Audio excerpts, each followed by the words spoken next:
Hello and welcome to season 4, episode 6 of Dualistic Unity.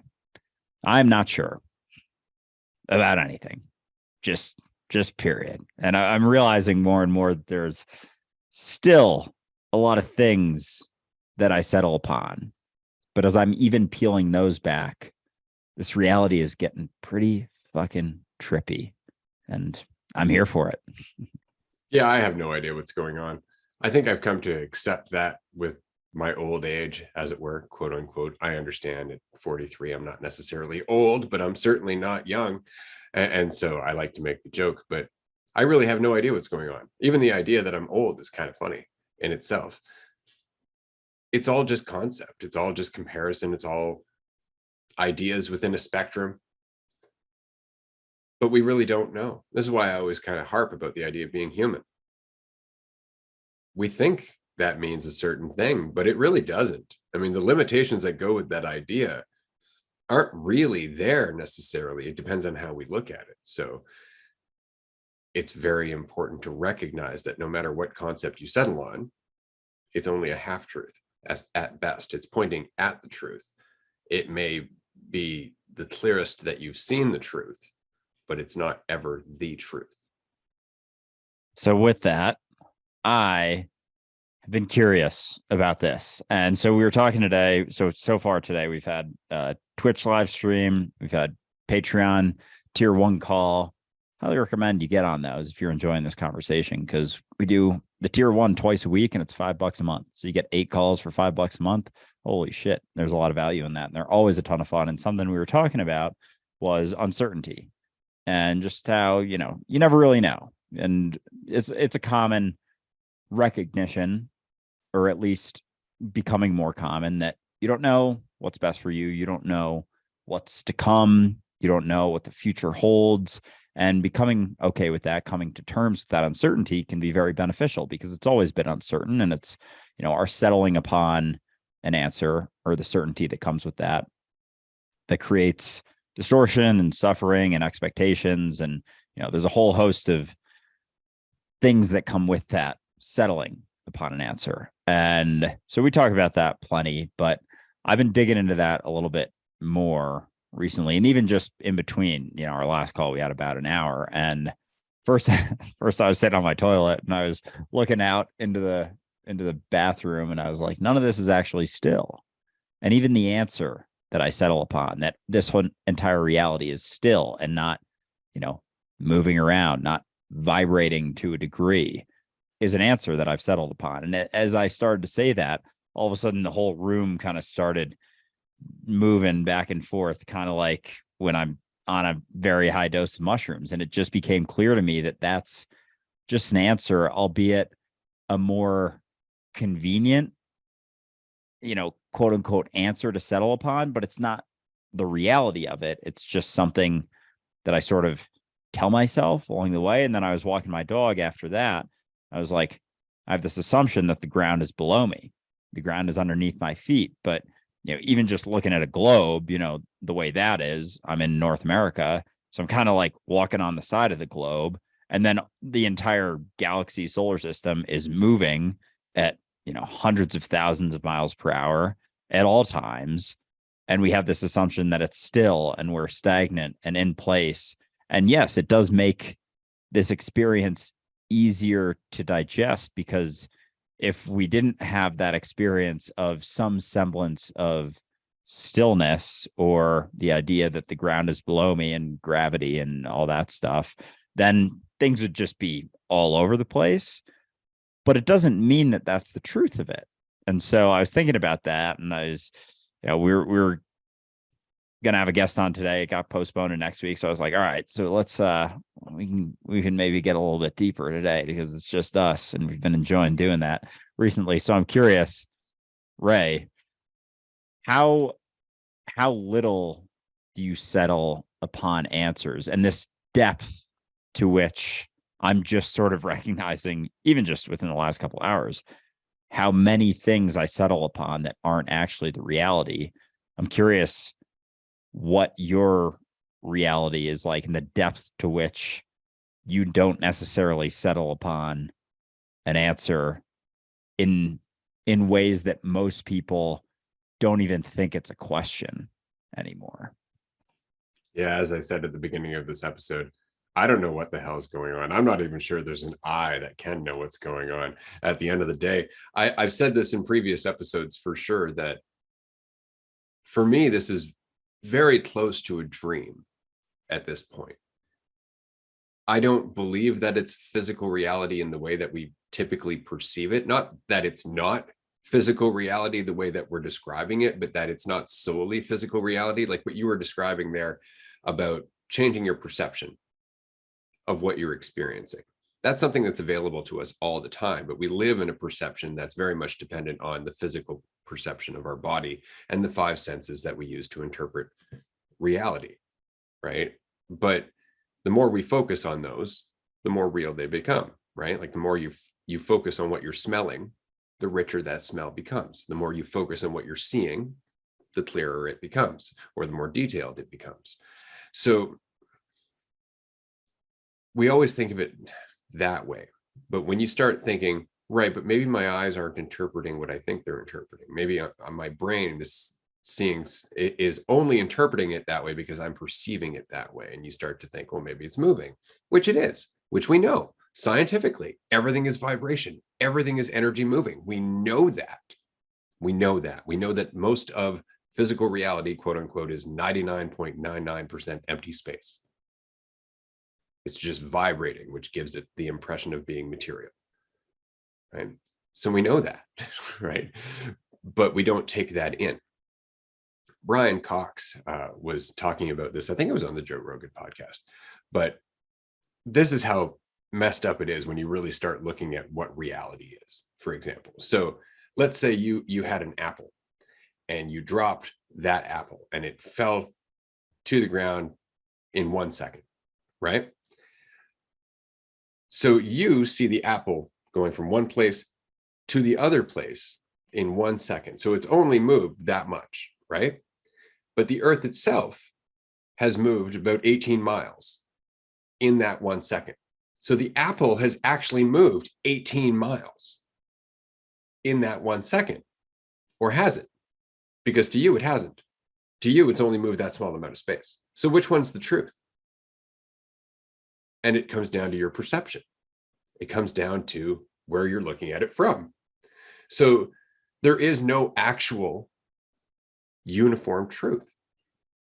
This is what's so mind-boggling about the experience of time, right? The experience of time is relative, which means that we're all experiencing time differently. So even our perception of time being this linear set thing isn't the truth. Our days aren't 24 hours, right? And each day is a different duration, but we never keep that in mind because it's uncomfortable. So for me, I don't really settle on anything anymore at all. Like your question, how do I know the ground is beneath me?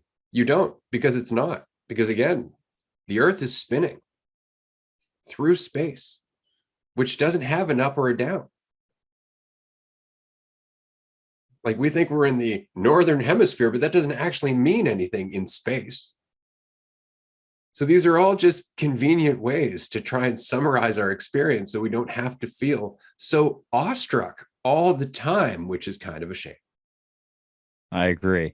I think it is a shame to a degree. And it's that one trips me out that there's no up and down in space. Like and even just imagining it now, like I'm imagining the earth and then, there's space above, space below, but that perspective that I'm viewing it from is only based on the idea that I have an up or a down, and that I believe that, my forehead is above my eyes and the rest of my body is below my eyes, but can just as easily be right now sitting on the ceiling and my forehead is below my eyes and my mouth is above my eyes. And there's nothing like, and it's like there's a balance with this, kind of like the idea of yourself, right?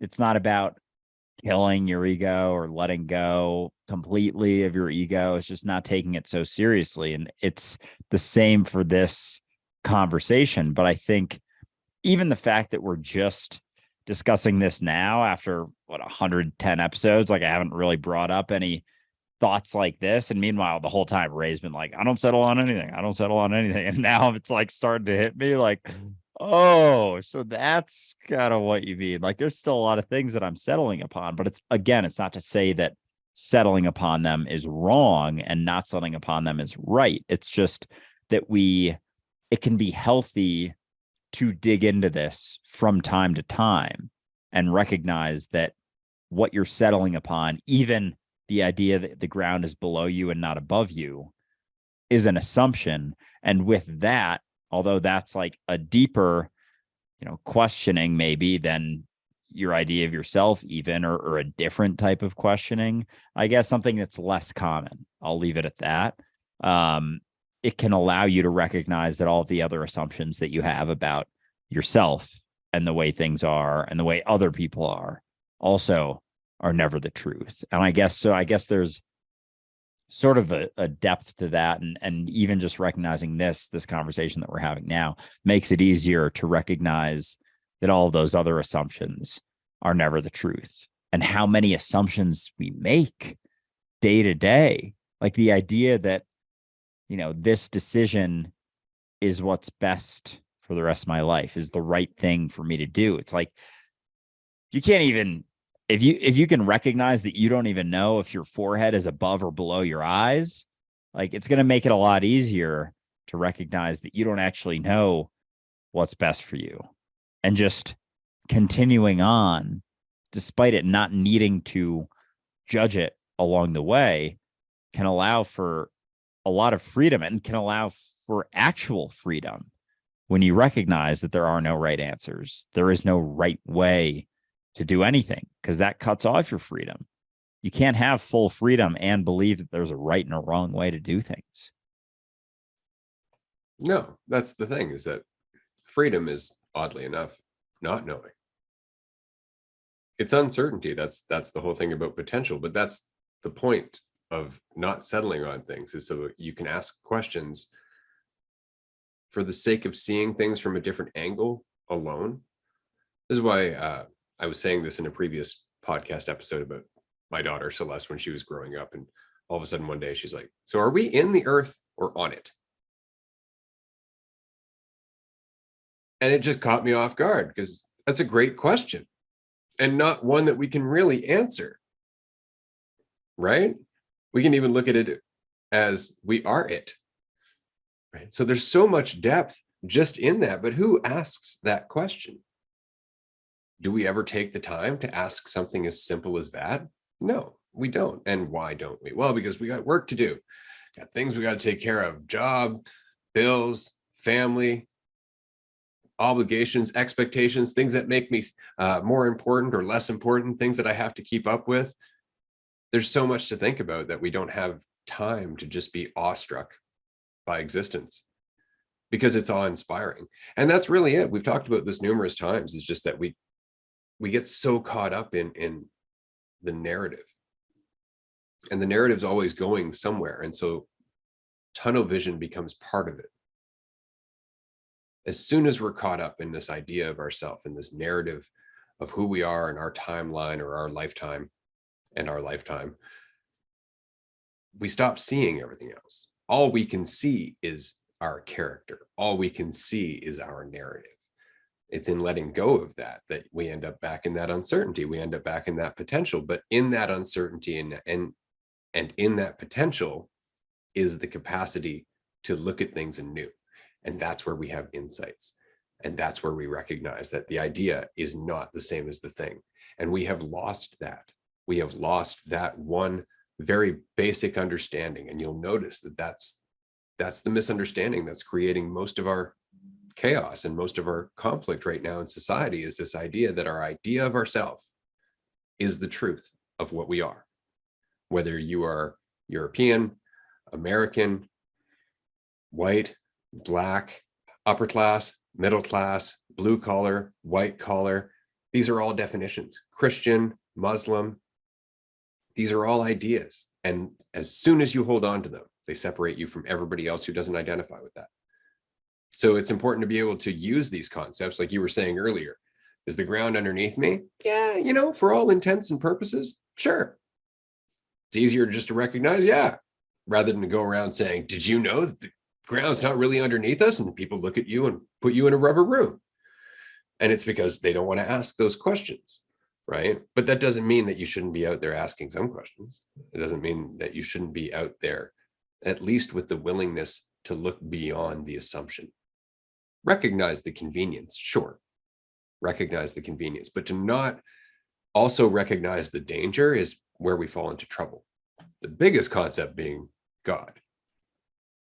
Yeah. And so, I mean, even this process of questioning certain things, like there's so much depth to any question, even, you know, is the ground above or below me? Are my eyes at the top of my body or the bottom of my body? Like those types of things. There's so much fascination that can go along with such basic little things. And there's so many other things going on, like in reality, that we can't settle. Well, we try to settle upon, but we can't actually reasonably settle upon in the way that it's actually an answer. And so it makes me wonder, because all of these things that we're struggling through and suffering through, and this idea of us, you know, that we have to build and maintain and defend at all times. When we start to ask questions like, is my mind inside or outside of my head? You know, things like that just throw you for a loop immediately. It's like, there's a lot there.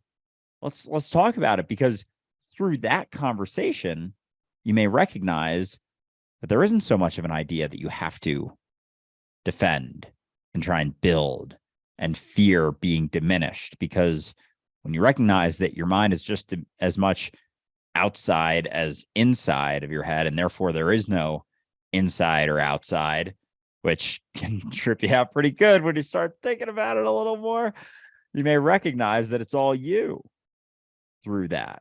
And so there isn't so much need for all of the things that create our own mental anguish and suffering. And so it just makes me wonder, as much as before I was saying that, you know, this is fun to do from time to time, and I would definitely recommend people do it. This process could get people to recognize that a lot of the things they're suffering through psychologically aren't necessary. It's like through these conversations, you come out the other end like, holy shit, I was holding on to a bunch of shit because I was caught up in so many illusions that I was settling upon and believing to be the truth. And so it's not settling upon them that creates kind of a fun in and of itself. And then you don't feel so much a need. You may recognize that all of the things you've been holding on to, you don't have to hold on to. And not to say that that's what it's all about, but I think we've settled upon a lot of things that aren't what it's all about, that are further from what it's all about. You know, our societal blueprint of getting pushed through school, job, retirement, death. It's like, it's such a shallow settling for this, the potential of this reality, for the potential of this existence, to just settle upon that and, you know, be cool with it. I mean, if you're actually cool with it, cool. But most of the people I know in that aren't so cool with it, but they just don't know any other way to live. It actually got me thinking that perhaps the reemergence or the growth of this conversation with enthusiasm, as you were saying, but for the sake of having a conversation, for the sake of being uncertain and turning over stones, as it were, is actually a necessary part of the pendulum swinging in and out of balance, right? Like if you look at the Dark Ages, for example, things were really bad, but we were super certain, right? Look at ancient Greece, Socrates and his aspen grove, right? Like his whole thing was, we don't really know anything. Like he was just trying to get to that point, but look at where he was getting to that point, amongst friends, drinking wine, chilling out, having a fun conversation. That was the entire point of what they were doing, right? Philosophizing, as it were. but that was it, is that it left a ripple. Well, why? Because it's important. It's important that we recognize this. And I think that it's so important that without this conversation being, I guess, a practiced part of our society or a practiced part of our day-to-day life, everything falls apart. Because as soon as we start getting lost in concepts, that's when we lose our path. That's when we lose our balance. And we don't even recognize that we're losing our balance because we're not in reality anymore. So we can actually hide inside this pleasant fiction while everything around us burns. And we won't even see it. And that's often what happens. And so I think that, isn't that interesting? It's really not even about tackling climate change. It's not about tackling government corruption. It's not about tackling capitalism. It's not about tackling any of that stuff. It's not about tackling those problems. Those problems are the result of certainty. Those problems are the result of our need for certainty, our need for control. So just this conversation in itself will eventually unravel those things, as long as it just keeps growing. And it keeps growing because we're enthusiastic about it, not because we're trying to unravel those things. That won't work. We can't do this to change the world. We can't do this to save anyone, because in that, we're no longer doing it for its own purpose. We've now locked ourselves back into tunnel vision, and we're not expressing our potential again. It really is an act of faith. Yeah. And it really comes down to, at the end of the day, tackling your assumptions. But this mentality of recognizing the product of a mentality and the shifting of that product of that mentality can't come from trying to shift the product. It has to come from shifting the mentality, is something that the egotistical mindset cannot comprehend. It needs a problem solution, kind of direct line to, oh, if I do this, I get this. If I do this, this is the outcome. If I do this, this is the thing that happens. But this entire conversation is about the letting go of that needing to happen, and the recognition that it's not about going out and forcing capitalism to change or communism to change or any sort of identity-based mentality to change. It's about letting go of the need for it to change while you're questioning your assumptions of what you believe to be true. And it really, I think, just comes back to questioning your assumptions. Like, we've just settled upon so many answers that aren't actual answers, and we're like trying to force them to be true. So we keep holding on to them, and we've just gotten some semblance of comfort through them, through settling upon something that isn't actually an answer, but we just think it is. So it has to be through a questioning of our assumptions. And it starts with, just very basic ones about the way you think. I mean, it all comes down to the way you think reality is, which includes you and everything else and every experience that you have. And I think there's more commonly questioned things and less commonly questioned things, but it's just about the process of doing so that will eventually lead to an environment, to a society, that all of these things that we've settled upon just don't make sense, because they're just the things we've gotten comfortable with, but they're not even the closest answer we could settle upon to the reality of it, which isn't an answer. But I think the answers we've settled upon are about as far as we can get from the reality of what's actually potentially happening, which, as we've said, I have no fucking idea what that actually is. Because you can't, right? Like, we're actually saying the mentality that will change all this is the mentality that's not trying to. Right? So even trying to get to a different mentality is still egotistical. So you're actually contradicting everything we're talking about in the act of letting go, which is the point, right? That's why it's so hard to wrap your mind around this. But going back to assumptions, they're always based on the fact that we have assumptions about ourselves, always, right? And the more we need to rely on those assumptions about ourselves, the more we rely on flimsier and flimsier assumptions of other people. And you hear it all the time now in terms of like political conversations or even religious conversations, where one religion will judge another religion just based on the fact that they're different, right? Like if you were to tell a Catholic, oh, you know, that person over there is Muslim, they'd have a judgment often, not all the time, for sure, right? Or you have somebody who's on the right wing of the political spectrum, they'll just judge somebody as being left wing and think that means everything about them, when in fact there's probably more similarities than differences if they were to sit down and actually have a talk and stop identifying as right or left, right? But we do this all the time. We're just like, slap a label on it, now I know what it is and I don't feel so uncertain. But every time we do that, we're doing so we know what we are by comparison to that thing. That's why vilification is so common, right? Is if I make somebody the villain, by contrast, that makes me the hero. That's why it's so tempting to do, to make people into evil beings, because by contrast, it makes you good.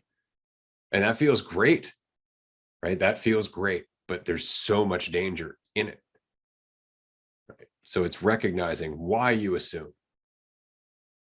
And it always comes back to false certainty. It always comes back to your idea of yourself, which is also false certainty. Yeah, it's fascinating, that idea of comparison, and just how often we do it without even recognizing what we're doing, and just how, I don't know, when you see it a little bit more clearly, it's so obvious how much of it is stemming from insecurity. Like all of it, all of the judgments that you place upon someone else is to allow yourself to feel more secure in the illusion that you've settled upon about yourself, and the illusion you've settled upon about them, which allows you to judge another iteration of yourself that you're not recognizing is another iteration of yourself. And so going back to the mentality bit, it's funny because it's like it basically comes down to a mentality that isn't trying, like ... trying to get somewhere, etc. But when you just say it like that, it has to be a mentality that doesn't try. Immediately the ego's like, what a fucking lazy sack of shits, like pull yourself up by your bootstraps, go to work, grind, be something for society. And it's like that entire mentality, like it's been able to infiltrate it from the other end of things, where it's like, if you're not trying to be something, like if you're doing something without an end game in mind, without a set goal, it's like you're automatically lazy. And so even us, like with Dualistic Unity, we don't have any set goals because we're not going to put a limitation on this. We have, aspirations, writing a book, getting a billboard in Times Square, all that stuff, but we're not settling upon that as like, once we've done that, we've made it. Oh, we've accomplished it. We are now a success, when it says you are God in Times Square on a big fucking billboard. It's like, no, because why would we limit ourselves like that? Who's to say? It's a step on the path. It's a way to express the recognitions that are available to anyone. But even just when I talk to people about Dualistic Unity, they're like, what's the end game with all of this? I don't know. Everyone recognizing that they're God, but you can't do that through convincing them, because even just me saying this to you right now, all of a sudden you're kind of uncomfortable, right? So even that as a goal it just doesn't make sense. And when you see things more and more clearly, the goals just don't become nearly as important, because when you really start seeing things clearly, it's like you're eternal. What goal is there to reach that'll make you any more than being everything always? Like, settling upon a goal thinking that's a measurement of success is so limited and so small relative to eternal infiniteness. You can't put anything on that thinking that it's gonna make you more. Just that mentality doesn't make sense anymore. And that kind of goes back to what we were talking about originally in terms of how uncertain am I? I'm so uncertain, I don't think I can be in control. And every time I've assumed that I can be in control, I've watched the merry hell that I've created for myself as a result. And it's always because that mentality of control goes with the perception of separation. And so I'm at a point now where I'm just glad to be of service. And I mean that wholeheartedly. Like dualistic unity, sure, we are working towards creating it, sustaining it, perpetuating it, and encouraging it. But it's the community that's making it. It's the community that's informing it. It's ultimately the community that I will go on serving for as long as they'll have me. For as long as this discussion is growing, I will do everything I can for it.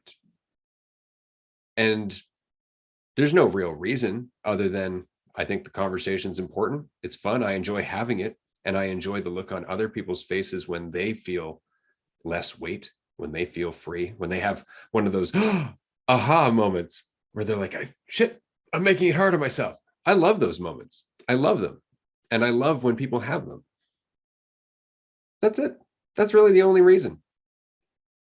So it's being of service to myself in all of my other forms.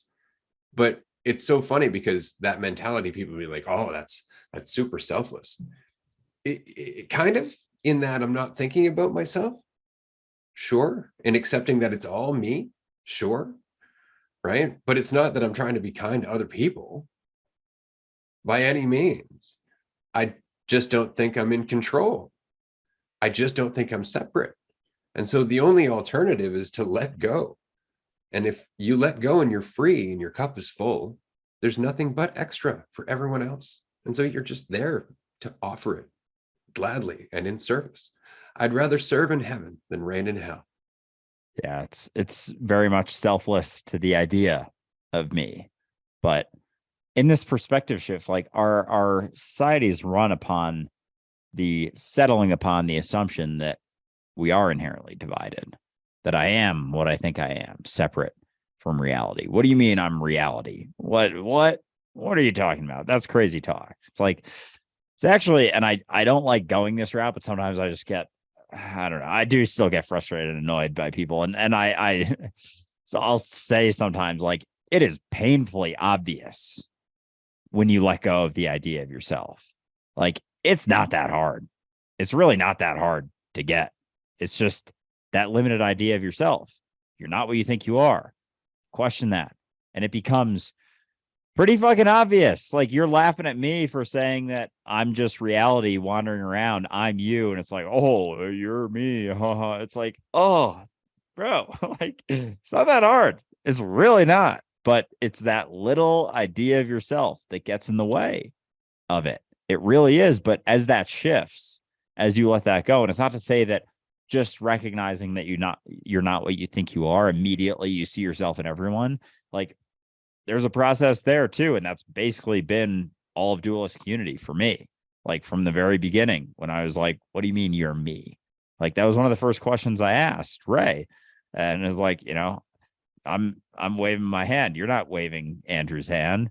Like, oddly enough, I just did. And I was like, interesting. I don't know what that means, but I'm going to keep chewing on it and, try out some mushrooms, and maybe that'll help with some clarity there. But when that shifts to recognizing yourself in everyone and starting to see just as equally this idea, this body that you always thought you were, is just as equally you as, the trees down the street and your neighbors, priorities start to shift. And it's no longer about accomplishing goals that you set, because most of them are very individualized. And even if they're not individualized to you, they're individualized to your opinion, to your preference of what you think is best for reality. And that is very much reinforcing the illusion of you, the perception of division, that you aren't also everyone else.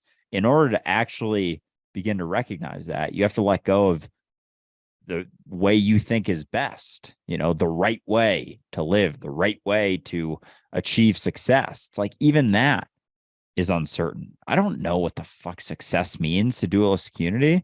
We're making a podcast right now, and some people are going to be listening to it at some point this week. So that's cool. I don't know. Is that not enough for you? Like that sounds successful.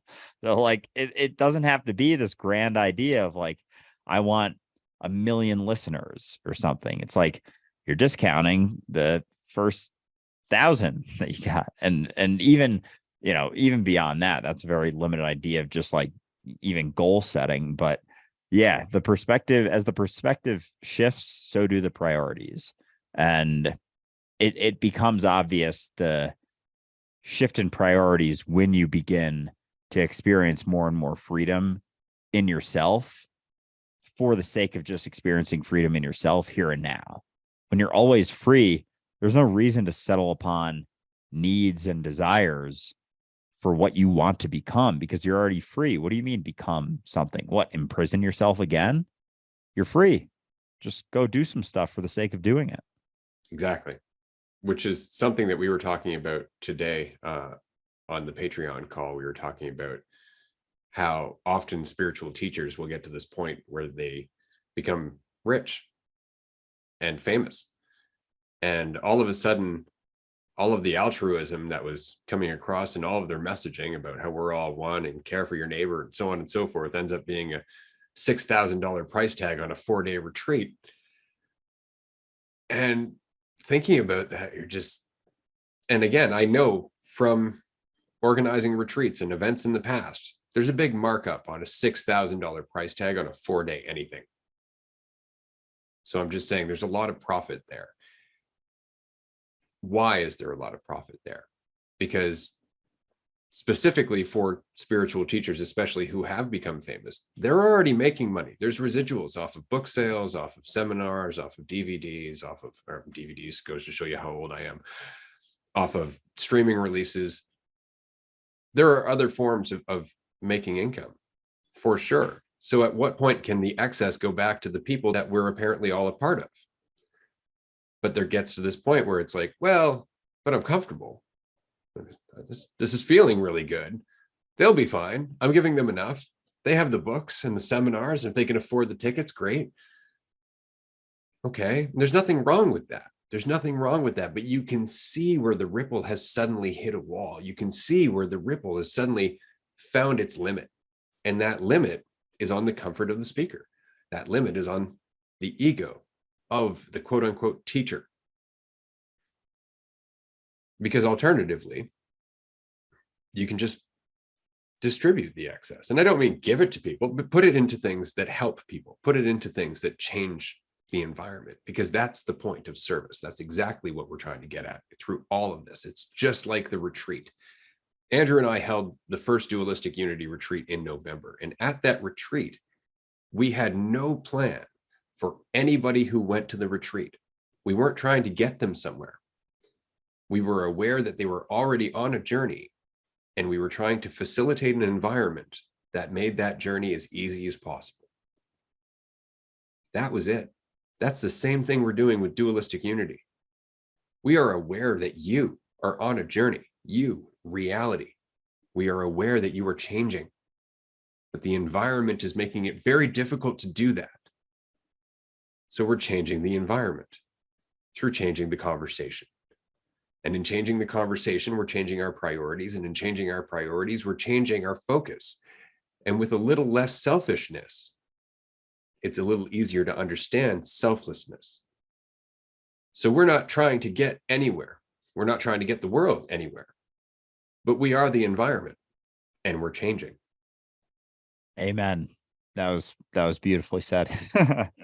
And that's really what it comes down to. Like, it's so funny. Everyone always thinks that they have to do something active, and even with a one-on-one client, you think you have to change them, you have to help them. And it's really about letting go of your desire for anything to happen, so that they can recognize that letting go of a desire for something to happen is a possibility, is an actual way that you can exist. So all we're ever doing is being an example for ourselves to recognize that freedom from our assumptions, from our judgments, from our idea that we have to become something is a possibility. And in an environment where people are recognizing that, in an environment where it's safe to recognize that, and everyone around you is recognizing it to some degree, you can realize, oh, maybe I can recognize that too. But it's not anything that we're doing. We're not doing anything. We're just having a conversation. That's all it is. Like, what's up? Yeah, right. And so even to think that with anything we say, like on this episode, we've gotten relatively deep into things and questioning things and whatnot. And if you resonate with any of this, it's not on us. It's a two-way street. Everything, communication is always a two-way street. There's going to be people who listen to this episode who don't have any idea what the fuck we're talking about. Doesn't make any sense to them whatsoever. And that's okay. But there's going to be a number of you that it does make sense to. So it's not on us. If some people understand it and some people don't, it doesn't have so much to do with us as it does with you. So all this ever is creating an environment for people to recognize that they can be free in themselves, that they don't have to cling to all of those things that we always thought we had to cling to avoid the recognition that we're God, that you're God, that it's all you. It always has been and it always will be. And all of the things that we cling to are really to avoid that recognition. And so creating an environment where people can recognize that, oh, they can let go of those assumptions. They don't have to judge themselves relative to everything else. They don't have to exist in a world of comparison at all times. Boom, some insights arise within them because they stop masking them and covering them up and veiling them with their opinions and perceptions. All it is a recognition that there is a different way to live. And through that, you'll have your own insights. But, as we say so often, don't cling to any of our insights. We're just out here talking, having a conversation. That's really it. Yeah, if anything, next season, I hope we look back and go, there was so much more. We could have kept going. Because as deep as we might go into this conversation, there's always more. There's always more, which is why the conversation itself isn't the important part. It's important because it's an expression of how you're working through things, sure. But if you don't apply it, it doesn't mean anything. It just becomes another philosophy. It just becomes another concept. It just becomes another way for you to validate yourself by judging others and comparing them to what you think you understand. Right? And that's really important, is that this is not supposed to be giving you any sense of value. It's just supposed to help you feel free, which you've always had the ability to feel. It's definitely not on us. But it's interesting that we actually kind of run from freedom, don't we? We run from the experience of limitless potential, and we run from connection with others because of our self-image, largely. We don't think we deserve freedom. We don't think we're able to tolerate or deal with freedom. We don't think that we can connect with others. Like, we've had such a traumatic past collectively that it makes it very hard for us to look to the rest of us openly and vulnerably. Right. So it's really interesting. But you were saying earlier that, communication goes two ways. And I was having a little internal chuckle about that because, of course, there are no two people. But it's interesting because it's communication in the same way that synapses communicate, right? Either they're close enough to connect or they're not, right? And so that's kind of the thing, is that we are all synapses in one large mind, and we're processing a change of mind. We're processing growth, but not all synapses are resonating in the same region or thinking about the same thing. Some of them are still dwelling on habitual loops. Some of them are still firing on old programming, as it were. And so it's the rest of us breaking free of that, connecting in new ways that are creating kind of the scaffolding for the rest of those synapses to break free and start connecting in new ways. So we call it communication, but it really is just the growth of us, you, the individual, on a larger scale. If you were to look at this in any way, it would be like you're peering in closely on a conversation between a few of your cells. That's what's happening here. The entirety of the earth is you, God, staring very closely at a conversation of a group of your cells. And you're so involved that you've actually started thinking that you're one of the cells. Oh boy. Now you got me wondering, am I a part of the conversation? Am I observing the conversation? Am I in the conversation? Am I outside of the Yes. conversation? All of it? Both? Neither? The whole thing? But yeah, when you start to see things as all you, things start to get very, very trippy and very interesting. And it complete like as we've been saying, it completely shifts your priority. But even, you know, the entire illusion that this entire current state in which we exist within kind of comes crumbling down. Like all of the things that we thought we had to do to become something all of a sudden don't seem as important. But really, you just end up being where you're at, kind of in awe of everything all the time, in awe of yourself. Like, holy shit, I can move around. I can interact with someone and say something to a group of 7 people, and all 7 people are going to perceive it differently. Holy shit. That's fascinating. Oh my God. It's the same sounds are coming out of my mouth, and yet it's being perceived. A lot of people are going to listen to this episode, and they're every single sound that we make, every word that we say, every sentence we put together somehow, some way, shape, or form, are going to be perceived differently by everyone who listens to it. Like that in itself is fucking insane. And yet we get so caught up in, oh, I gotta get this, I gotta get to that, I gotta be seen in this way, or else, I won't have value. It's like being enthralled and so intrigued in the recognition that everyone's going to perceive everything you say differently. Even in that, all of a sudden, you recognize the futility in trying to be seen in any way, shape, or form, because literally everyone who sees you is going to see you differently, all based on them. So, is how you're seen even at all based on you whatsoever? No, it's all based on the perceiver. They create the perceived. And it makes me wonder too, going, I don't know, I guess deeper into this with the idea of God and like the creation story. Like, how much of this right now is just being created in every single moment by me or by my mind as it goes? Like, it really makes me wonder, like, if none of this is really real in the way that I think it is, like, and we settle upon this, oh, you're not God because you didn't create everything. Like, who's to say that I'm not creating everything right now? I'll say you're not creating everything right now. Absolutely. And here's why, because there's no you to create anything, right? And it's because everything exists all at once in the here and now. So it's not necessarily that you're creating everything that happens moment to moment, so much as just shifting directions through moments.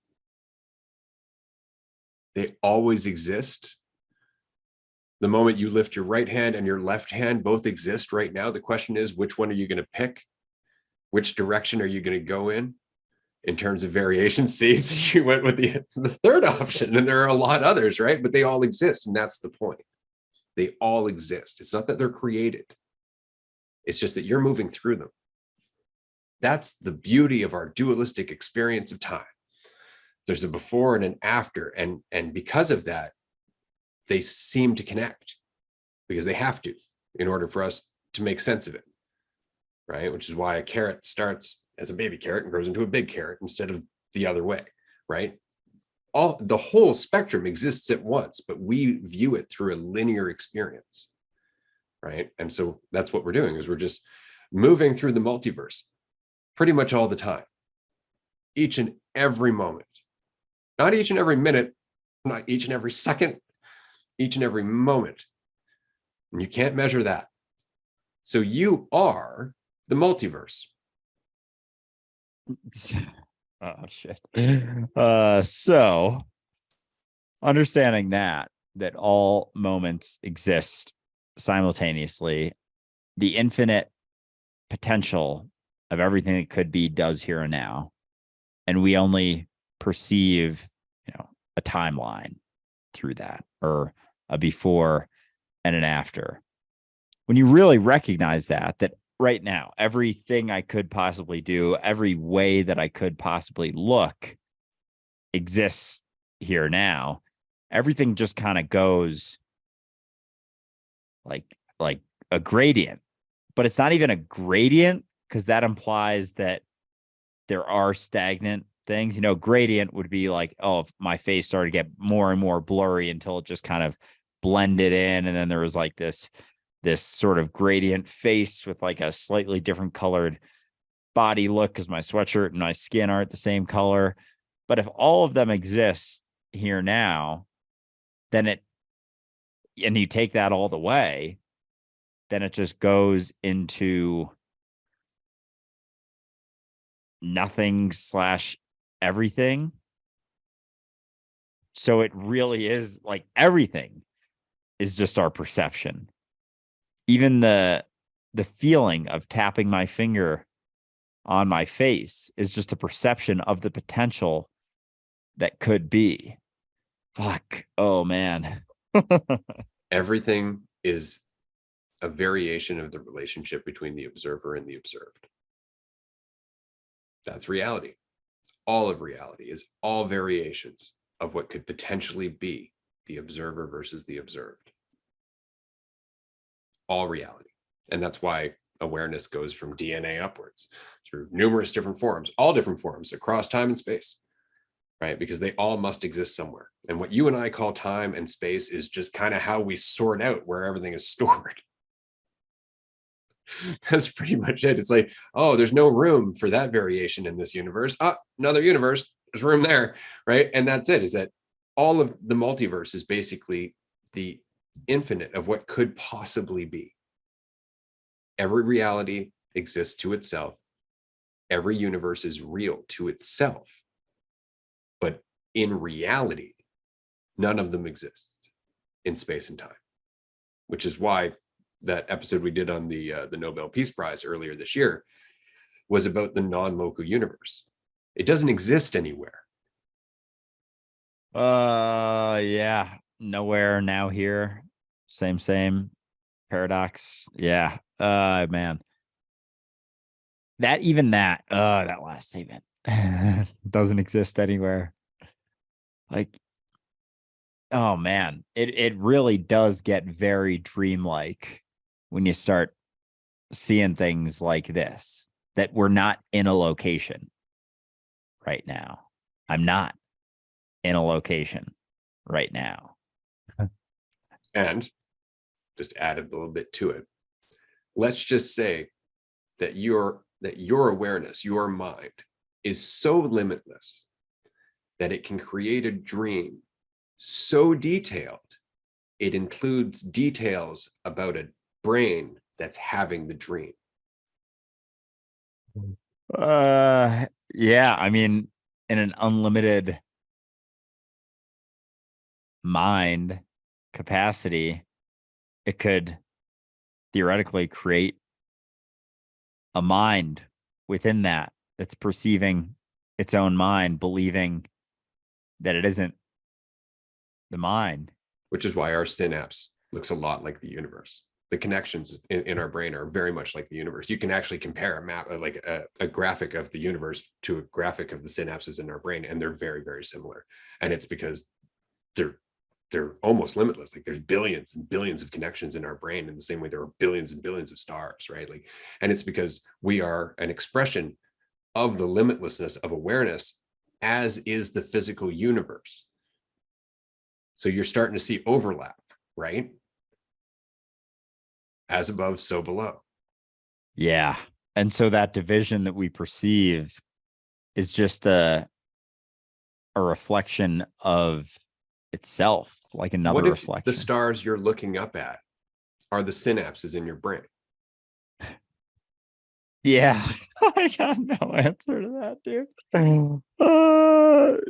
It just goes like, it's that paradox, the hand reaching into the box that is reaching into the environment that you're in, thinking you're not in a box, but it's the box that you're reaching into.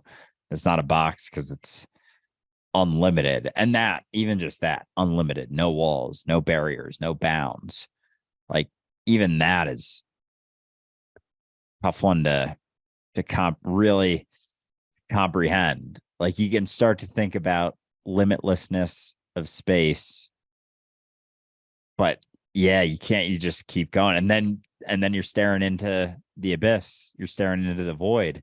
It's like, okay, that's great, but eventually, and you do it too, because if you're doing it from a mentality of limitations, like this perception, this reality. We perceive limitations to ourselves, to our environment, et cetera, et cetera, et cetera. So we go into, if we do, go deep into staring into the void or the abyss, we go into it and we're staring at it, thinking we're gonna meet the edge at some point. Even if we're not actively thinking of it, we keep staring into it, thinking like, see how far this goes. It's like, it doesn't fucking end. There is no how far it goes. It's just goes. That's it. It's not how far. It keeps on going. Doesn't stop. So it's like, that's fine to recognize, but there's no end to that. You can sit in that for as much eternity as anything else you could possibly do. So is that really how you want to spend that time? I don't know. I guess that's up to you at the end of the day. I got to tell you, man, I love the fact that you have connected the reality that what you're peering at when you look inside your awareness is essentially everything that could possibly exist. So you can never find the end of you. There's no end to your imagination. There's just an end to your willingness to explore it. Right. So I find that really funny how you compare staring into the abyss with staring at everything that could possibly be ever, because that is your awareness. Everything that could possibly be ever. It's just expressed in different forms, because each and every form must have the experience of just being itself. Right. The question is, this is something that gets me. Out of all the forms, there must be variations that move beyond their own form, that even change the nature of their own form. There must be variations. All variations exist. This is why the Jesus story gets me, right? And I don't even think that he was like the pinnacle of that story at all. I think he was just pointing the way, as he said. So what's possible there? And again, you were asking, how uncertain am I? I'm uncertain about everything, including my existence as a whole. I don't know what this story is. It's funny because you can easily get into the conversation. It's like, I was born on this year, this day, and I've lived this long.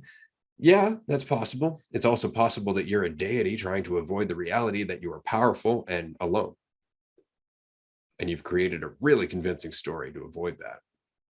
And the entirety of this is just you coming to terms with it. That is also possible. And all of us wouldn't know. That's the worst part about it. We'd be playing along because we're you. So there's really nobody to ask, is there? No. And I think that the latter is becoming more and more of a possibility. And who's to say otherwise? They're equally as possible. And yet, because we've settled upon so many assumptions, we see one is crazy and one is not. But everything is just as crazy as anything else. Sometimes more so. I mean, you think about it, we're talking about the difference between a unifying perspective versus the common perspective, which is driving us insane. Yeah, mass state of psychosis that we've all settled upon because we're trying to avoid psychosis or freedom or uncertainty or whatever, that we've actually been able to collectively convince ourselves that settling upon something that is an illusion is less crazy than continuing to question it. That's interesting. Well said. Oh, fucking A. But yeah, I mean, the deity perspective that it's all you and always has been. And we're doing everything we can to avoid the recognition that I've always been alone. That's starting to make a lot more sense, that everything we do, everything here, in such incredible detail, so fucking believable, that it would make sense that the perspective that a limitless being, I don't even like the word being, a limitlessness would create the perception of limitations in order to avoid that recognition of limitlessness, of the vastness of itself, of the eternal, infinite nature of itself, and do a pretty damn good job of convincing itself otherwise. To actually convince itself that something else kicked it out of the garden. That's a trick for sure, but it's the only way that you could do it, isn't it? It's the only way that God could fool itself, is to convince itself it's not, right? And that's all these variations are, is just the path away and back towards, right? And the question is, do we get it after the physical kicks the bucket, or can we get it before then? And that's the real question, right? That's what they're talking about in terms of ego death. That's Christ's whole resurrection gig, right? Is, are we just the body in the way that we currently perceive it, right? But it's really interesting because just the fact that we don't want to be alone, just the fact that we don't want to be responsible, creates so much hell for us. And it's so very interesting to watch. So I was listening to a video with Jordan Petersen recently, and I'm going to bring this up because I sent it to you via text because I wanted you to see this. And it was really interesting because Jordan Petersen has a lot of really coherent points. He does think about what he wants to say more often than not. And he's very well spoken. And I've enjoyed a lot of his videos, but he is Christian. And he does have a very specific perception of God. And it is very much based on his perception of himself. Absolutely, because there, again, with Petersen, is this need to compare, this need to judge, this need to categorize people into different groups, right? He's unfortunately vilified by a large portion of society because he pits himself against them. So there's that, but by necessity, he sees God as separate. And he was making a speech, and I thought this was really interesting because he's saying, what's God? And he was saying, like, God is that which calls you to make the appropriate sacrifices and then calls you on it if you don't. And then you can't escape that, or you're going to end up in hell. And then he says, and if you don't believe in hell, then you don't know anything, which I thought was really interesting. But then he goes on to say, that God is the spirit that calls the wise to prepare. And so in both of these senses, he's like, God is what calls us to make sacrifice. God is what calls us to make preparations. There's no responsibility there. Even when he says God is what is the spirit that calls the wise to make preparations, and the wise listen, there's no responsibility there either. It's like, no, the wise are making preparations. They're not listening to anything outside of themselves. They're making preparations because they're wise. It's not about suddenly they could hear the voice of God. Suddenly they stopped listening for an external voice and they took it upon themselves to be responsible. That's the point. But we always want to pass it up to this large, omnipotent, extra intelligent being that runs everything perfectly. It's you. You may not like it, but it is.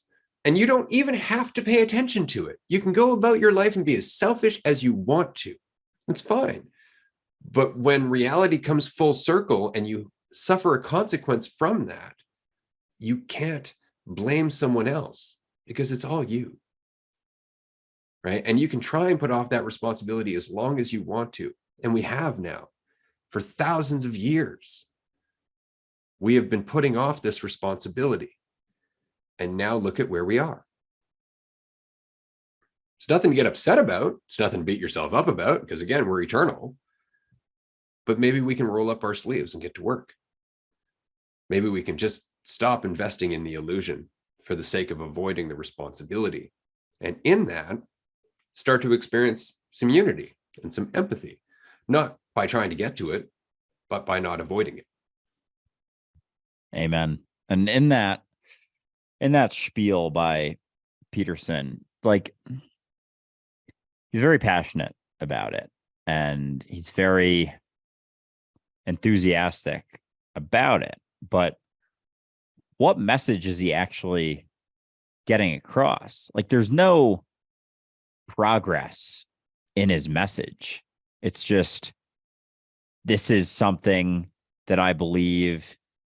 Now everyone validate it. Like, there's no, or you're going to have message. Exactly. Like, there's no message of, let's go beyond our idea of ourselves, even like help our neighbor out. There's a lot of shit going on right now. Maybe we can do something about it. It's just, God is this, God calls. If you don't understand this, if you don't recognize hell, you don't know anything. It's like, all I see is him like twirling in circles, like not actually going anywhere. It's like, I'm uncomfortable and I'm going to say a bunch of words that sound good to validate this discomfort so I feel more comfortable. And like, that's all he's doing. He's just standing there, like jerking himself off, not going anywhere, not actually saying anything of like, I don't want to say a value, because like, nothing inherently has value, but it's just, I guess it's all self-soothing based on his own discomfort.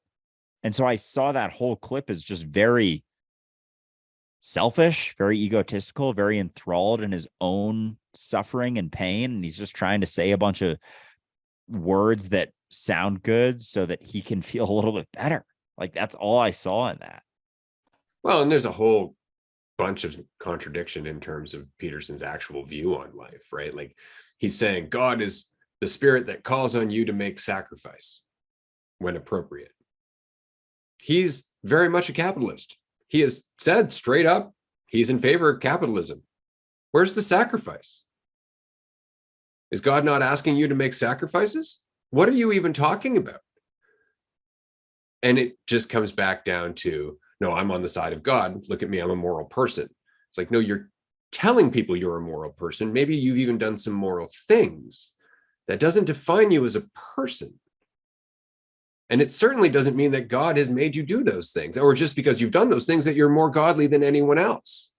So yeah, it's a lot of self-soothing for sure. But there's also this idea that the fact that he's done so well, the fact that he is the person that he is a sign that he's in God's favor. So no, he can sit up there and talk about hell and then say, you don't know what you're talking about if you don't believe in it, because he's firmly convinced himself he's not going there. So again, self-soothing. But it really is a limited mentality at the end of the day. Because if he were to do what he's talking about, it wouldn't be about him, right? The wise prepare. Okay, great. The wise also take responsibility. The wise also have empathy. There was no empathy in that speech. It was very much righteousness at the end of the day. And that's always very self-soothing. But yeah, there was a lot in that speech that I thought was really interesting, especially the bit about sacrifice. Yeah, I think that part, to me, it was clear that it's like sacrifice for himself. The idea that in order to become great and achieve all of these things, there needs to be sacrifice. It's like, if you're sacrificing for yourself to get something out of it, is that really sacrificing anything? Like, if you're helping someone with an expectation that they're going to help you in return, are you actually helping them? Like, I would argue that his idea of sacrifice and the message he's trying to get across are very different. Like, he's pushing this message of sacrifice, but it's clearly involved in yourself. Like, if you want to achieve things in the eyes of the world, sacrifice is necessary. It's like, yeah, no shit, but that's not actually sacrifice if it's all just for you, or for the idea of you, for the limited egotistical idea of you. It's not really sacrifice. You're just recognizing what it takes to achieve something, achieve a goal. It's a give The and take. highest possible goal. He actually said that you need to make the highest possible sacrifice to meet the highest possible goal. Yeah. What is he referencing with the highest Meeting possible God, goal? right? Meeting God's plan, doing what you're supposed to, maybe. But I think it's so interesting because he talks about sacrifice at the beginning, and he says, God is the spirit that calls on you to sacrifice and then calls you on it if you don't. It's like, hold on. If I'm being punished, is that a sacrifice? Like, if it's under duress, is that a sacrifice? Because it sounds like I'm doing it because I don't like the alternative. That's not a sacrifice. Yeah, exactly. It's like when you do something with an expectation in mind, like it's not actually doing the thing for the thing, it's doing the thing for the other thing. And it's just so interesting how much that entire mentality reinforces the roots of our suffering. Having an expectation of yourself based on a made up idea of some all knowing higher God that sits up in the sky. It's like it reinforces like the root of all of our suffering, being expectations of ourself based on an idea of ourself that can become more or less, that can become something for the world. He's had some other clips where he talks about, how you should become your highest self. It's the most noble thing to achieve and fulfill all of your potential. And it's just so clear that his entire message is rooted in misunderstandings, in taking illusions to be the truth, thinking that you're a limited idea that could become anything more than what you are, and taking that as truth. So he's settled on a pretty fucking shallow idea of what he thinks he is, of God, and of reality. Absolutely. Despite all of his knowledge, despite how much thinking he's done in terms of ego and duality and politics and so on and so forth, he's stuck in it. He's stuck in it. And I think it's really interesting. I think one of the most damaging and heartbreaking parts of this idea of God that Petersen's talking about, and most Christians believe in, most religious people believe in, let's just say, is the fact that you're either living up to God's plan, in which case, yay, God, or you're fucking up, in which case God's judging you. So if you're doing well, can't really take credit. If you're doing badly, that's on you. It's a terrible way of looking at the universe. Like the universe is somehow, I don't know, an authority over you instead of an extension of you. The universe is going to punish you if you don't live up to its expectations. That is so disempowering. And it creates this idea that I have to live up to certain rules. And then along comes somebody, very convincing, usually wearing a robe and a large hat, who says, and I happen to know what those rules are. Just follow me. And we do, just because we're afraid of this fiction that exists only because we don't want to admit it's us. Yeah, it's been fun kind of going full circle, like the start of this conversation, how deep we went with that, and then kind of pulling out and getting into such a limited idea of God that people actually cling to. And someone as intelligent, as knowledgeable as Jordan Petersen can still settle upon such a little itty bitty minuscule idea of God. And it's just interesting. It's almost like my mind's having a tough time, like getting back into that conversation, that people actually settle upon such a limited idea of what this reality is, of what they are, and therefore of what God is. And it's a perfect reflection of how limited they see God is how limited they see themselves. Of how limited they see themselves is how limited they see God.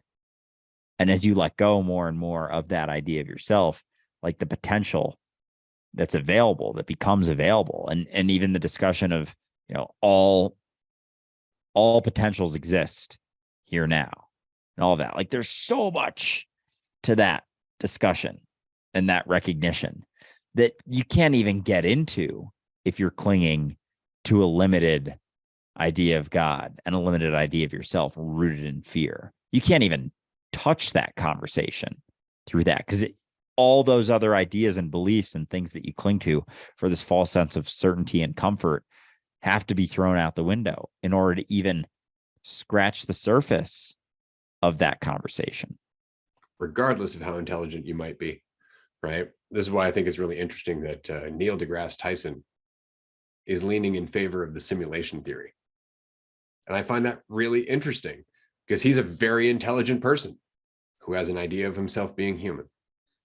And so the only alternative is that this is a simulation, because you take the logic far enough when you start looking at the reason that they think this is possible, which is that if you take our current rate of change and you were to expand it over even the next 1,000 years, the technology that would exist would be ridiculous, just ridiculous, to the point where like we're already creating simulations of things. If you were to give us another 1,000 years at this rate of change, it would absolutely be possible that we'd be able to create a reality or a simulated reality that has, you know, as much detail as this. Sure, that's a fairly interesting thought process. That's an interesting thing to go down, and it's probably true to some degree that would be the case, that over 1,000 years that much technology would exist.